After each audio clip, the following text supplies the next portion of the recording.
Hello നമസ്കാരം. എൻ്റെ പേര് സൈജു എന്നാണ്. ഞാൻ സ്റ്റേറ്റ് ബാങ്ക് ഓഫ് ഇന്ത്യയിൽ മാനേജറായിട്ട് വർക്ക് ചെയ്യുന്നത്. ഒരു മാസത്തിന് മുമ്പാണ് വണ്ടി എടുത്തത്. സ്പീഡ് 400 ആണ് വണ്ടി, ട്രയംഫിൻ്റെ. ഞാൻ കുറച്ച് ഡീറ്റെയിൽഡ് ആയിട്ട് എല്ലാ വണ്ടിയുടെയും ഫീച്ചേഴ്സും കാര്യങ്ങളൊക്കെ ഒന്ന് നോക്കിയിട്ട് എടുത്തതാണ്. അപ്പോൾ എനിക്കതിനകത്ത് 1-2 കാര്യങ്ങൾ വളരെ ഇഷ്ടപ്പെട്ടത്. ആദ്യം സത്യം പറഞ്ഞാൽ ഈ ഒരു വണ്ടി എൻ്റെ ഒരു കൺസിഡറേഷൻ ഇല്ലായിരുന്നു. ഞാൻ വേറെ 2-3 വണ്ടികളൊക്കെയാണ് നോക്കിയത്. പിന്നെ ആക്സിഡൻ്റലായിട്ട് ഇവിടെ വന്ന് വണ്ടി ടെസ്റ്റ് ഡ്രൈവ് ചെയ്തപ്പോൾ ഭയങ്കരമായിട്ട് ഇഷ്ടപ്പെട്ടു. ഒന്നാമത്തെ കാര്യം എൻ്റെ ആ ഒരു പവർ ഡെലിവറിയാണ്. നല്ല സൂപ്പർ ഡ്രൈവിംഗ് എക്സ്പീരിയൻസ് ആണ്, നല്ല റൈഡിംഗ് എക്സ്പീരിയൻസ് ആണ്. ഷാർപ്പ് ബ്രേക്കിംഗ് ഒക്കെ ഷാർപ്പാണ്, നല്ല സസ്പെൻഷൻ, ഈസി ഹാൻഡ്ലിങ്, കാണാൻ നല്ല സ്റ്റൈലിഷ് ലുക്കായിട്ടാണ് എനിക്ക് ഇഷ്ടപ്പെട്ടത്. അപ്പോൾ കൊല്ലത്ത് പള്ളിമുക്കിലുള്ള സാരഥിയിലാണ് ഞാൻ സർവീസിന് എത്തിയിട്ടുള്ളത്. നല്ല എക്സ്പീരിയൻസ് ആയിരുന്നു സർവീസുമായിട്ട് ബന്ധപ്പെട്ട്.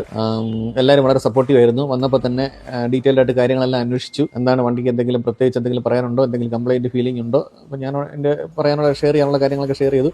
ഒരു ഡീറ്റെയിൽഡ് ആയിട്ട് അതിൻ്റെ കാര്യങ്ങളൊക്കെ നോക്കുകയും വളരെ സപ്പോർട്ടീവായിട്ട് കാര്യങ്ങളെല്ലാം ചെയ്യുകയും എല്ലാം പറഞ്ഞ ടൈംലി തന്നെ കാര്യങ്ങളെല്ലാം കംപ്ലീറ്റ് ചെയ്ത് തരികയും ചെയ്തു. വളരെ സാറ്റിസ്ഫൈഡ് ആയിട്ടുള്ള ഒരു എക്സ്പീരിയൻസ് ആയിരുന്നു.